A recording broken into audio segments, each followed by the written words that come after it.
Striving for peaceful conversations in historically disharmonious connections takes time, takes effort, and also shows you some of the best of yourself.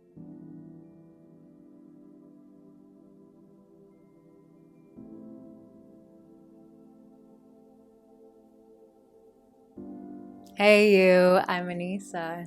Today's video is about living with a deeper understanding and deeper embodiment of unity consciousness, oneness consciousness, highest self. Most of my videos are reflections from my lived experience, as I believe that we are all each other's healers, and by providing my own personal story, it provides you reflection to understand yourself more clearly. If you enjoyed these videos, please like this video and subscribe to stay in the loop for future uploads every Wednesday. Today's video is for anyone who really wants to bring their highest selves, their highest version of themselves out into the world, despite the fact that fear and doubt and worry are always looming, but we don't have to give them attention. We don't have to continuously entertain lower vibrational thoughts, states of being, emotions. They're always accessible to us. The polarity of the higher vibrational emotions, joy, peace, serenity. How can we give those dreams, desires, needs of ours just as much attention, just as much power? Because what we give attention to grows. Consistently said, as energy goes where our attention flows. And so how can we make our flow of energy go towards the things that we really want to nurture and cultivate and bring more attention to, that we know will support us back and also support others in the world? Reaching our highest self is often reaching a state of loving awareness, being able to separate outside of the human version of you and into the soul level version of you, the highest version of you, this you that isn't moved by our reptilian brain and need for immediate gratification or urgency or worry or, these kind of like very reactive states of being, but is responsive, can take a bird's eye view, is able to allow a spaciousness within themselves, allow a deep level of compassion and love for not just yourself, but others. And I believe that the way that we treat ourselves is the way that we eventually treat others. And that comes down to even the internal language that we use, the way that we speak to ourselves. That seeps out into our other relationships. It also reflects how we treat the environment around us. And so the more that we can be more self-loving, more self-honoring, more self-healing, compassionate, tender, and objective, also disciplined, the more that we can have that same level of loving awareness, sternness, compassionate dedication to the people in our lives and the places that we exist. For today's video, I'm first going to share the story on how this topic became relevant to me in this last week, and then I'll get into writing. I love to share writing as more of a creative reflection. This time it is, anyways, I won't give any context. You'll just see. And then ultimately takeaways from my story that are a little bit more explicit as well. So if that sounds good to you, definitely follow along and stick along for more. So the topic of reaching towards our highest self, striving to be our highest self, became relevant to me this week and is constantly relevant to me. There really hasn't been a time in life when I haven't attempted to be my best self, but I've felt more of a distance from being there, maybe because there's external circumstances that I really was sitting in, maybe because I was in a period of deep surrender and it just felt like at a distance to me. But recently it felt like I've had my energy recalled back to me. And in having my energy recalled back to me, it's like, oh wait, I actually can be in my full power again. And what does that look like? What do I want that to look like? How can I be in that power so that I can empower others rather than a fixation on accumulation of power externally for self-serving purposes? This came up for me as I was put back in a position of having a difficult conversation with somebody. Having a hopefully peaceful conversation with somebody that's been historically disharmonious. In coming to the conversation, I wanted to show up as my highest self.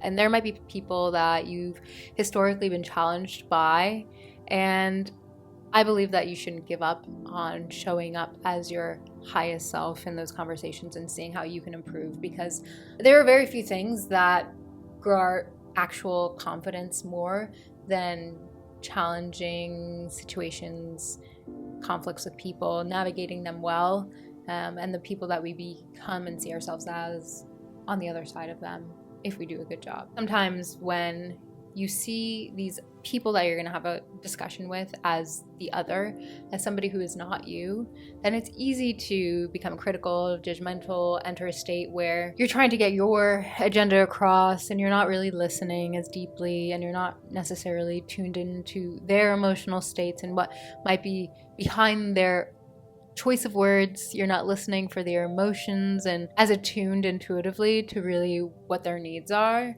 And maybe you're taking a lot of their words at face value, or you're taking their words personally and it feels like personally attacking to you, and your ego is starting to become involved. And the best way I found to quiet our ego in these moments is to remember that that person is you. There's nobody in this world, this is my personal belief / I've experienced it to be true, there's nobody in this world who's different than us, really. We all come from the same source. There are moments in life that I hope that you get to experience, whether it's in the ocean, looking up at the stars, being in nature. I've experienced these moments of oneness most hugely in nature or through meditation.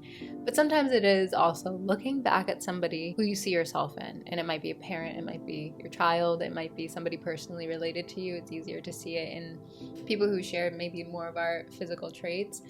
But we have these moments where we're just like, you're me, I'm you. This is such a wild experience to be in this world where we feel so separate. That is part of the human condition, to feel this level of separation. But then there's also a need for us to complete the cycle and come back to the sense of oneness. Because when we were born, when we were little babies, we didn't have personal identities. We mirrored things at first. We mirrored our parents until we realized, oh, I can do my own things. Like, I'm not just an extension of them. In this conversation, I had to bring myself back to a state of neutrality, to a state of loving awareness, to a state of highest self, to be able to tune into my heart and also see them as my inner child, see them as me speaking back to myself. And through using a number of methods, I was able to have the remembering again that they're me. And I think in life, sometimes we give our power away to people. Like if we are scared of having a conflict with another person, it's because we've already given a little bit of our power away in that moment. We say like, they're some authority figure, or they're something that can affect me, but them, they're like the equivalent of a rainstorm. And if it rains, does it ruin your day? Does it have to ruin your day? No, it's always a choice how we want to respond to things that are external to us. And there are cases where it feels completely extreme, right? There's an earthquake coming through and you are going to become a little bit more panicked because of the magnitude of the earthquake, for instance. But in most scenarios, there's a level to which you can manage your internal states, your nervous system, your sense of power, your reclamation of your energy, so that you're not seeing other people as something that can sweep your power away and sweep your love away and sweep your awareness away. And so ultimately, it's usually coming back to the connection with your deep internal truth, with your highest self, with the life inside of you and above you, and just floating and being like, from this place, I'm really going to listen. From this place, I'm really going to maintain curiosity. From this place, I'm really going to try to listen for what's behind the words and into the heart of the other person. And from there, I can have just such a deeper level of ability to be powerful and share what I want into them. It's not just being in a state of, am I going to react? Am I not going to react? Am I going to respond? Am I not going to respond? But how do I just hold space, and then can I imbue the energy that I would like them to receive in this conversation? Rather than, is this conversation going to be peaceful or not peaceful? Is it going to be an argument? Is there going to be tension? And wondering about that, it's like, you know what? I've decided this is going to be a peaceful discussion. And what I'm going to do to ensure that is hold space to really listen. And if it seems like there's an opportunity to share love back and share more peacefulness back into this conversation, then I'm going to do so, because I'm going to stay in a stable position of energy of love, of energy of compassion, of energy of XYZ. You fill in the blank. So if you have conflicts with somebody, this is a really helpful strategy, I hope, for you to kind of navigate that. And like I said, it came from a personal lived experience with somebody this week. In moments of tension, sometimes these are the best testing grounds. In moments of conflict, in challenging circumstances, these are the best testing grounds to really double down into the person that we want to be. And I think our subconscious remembers that and starts to affirm that and loops that back to us. And so each day we start operating closer to that person, closer and closer. And it's a lifelong aspiration to be unconditionally loving. And it's a lifelong aspiration for me personally, I won't speak on behalf of you, to maintain loving awareness, because at that state, it's just the best feeling for me, for others. And I get a little break from that with acting work, but even still, it's good. One of the best ways to understand who we are is to be tested by people, by circumstances, by events that are challenging to us, that make us either move closer to our shadow or closer to our light. And we have the choice at all times. And lately and recently, I've been reminded that it's time for me to move into the light again and again and towards the higher version of self. And I hope that that's the direction that you want to move in, because on the other side of that, it builds a lot of self-confidence, self-worth, understanding of who you are, and imbues a lot of love into the world. So with that, next I want to share with you my morning writing. I wrote this yesterday and I kind of added a little to it today. It's so important to honor our creativity and our expression. And I find sometimes not just speaking directly, almost in a reactive state, is ideal, but better to take the time to process my thinking a little bit more through writing before sharing back. You are me and I am you is the affirmation of the day. We can strive for empathy, deeper compassion, to see the relatability in others, but often we can still call them other. We still see them as not us. We displace our power. No matter how close up we get, we look deep into their eyes and we see we're entering the abyss. The blackness of the people, like entering the galaxy above, seems to contain infinite expansiveness. In the night sky, we can look up and know there's so much beyond us, supporting us, looking upon us, fueling us to move forward. The elements we're made of exist there too. We're stardust. We're both infinitely expansive and a speck. I'm preparing to look into the eyes of another, who is myself, and this time let me not forget that they are me. My reminder to remember are here at your disposal. First, the affirmation, you are me and I am you. Next, imagine they're not just you, but they're your inner child, reflecting back to you anything you need to hear. Anything that triggers you is bringing your attention back to the part of you that needs it. Any softening is supporting you in the present. You witness what arises, providing them the grounding and safety you craved as a kid. Finally, remember you are loving awareness. Sometimes we can listen to the story or the details. Sometimes we can listen to the abstract, the emotions behind the words. The vibration that forms the words is the truth. Why that delivery?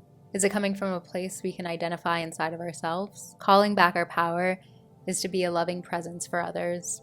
It takes practice, it takes repetition, but it's worth the effort. You are loving awareness.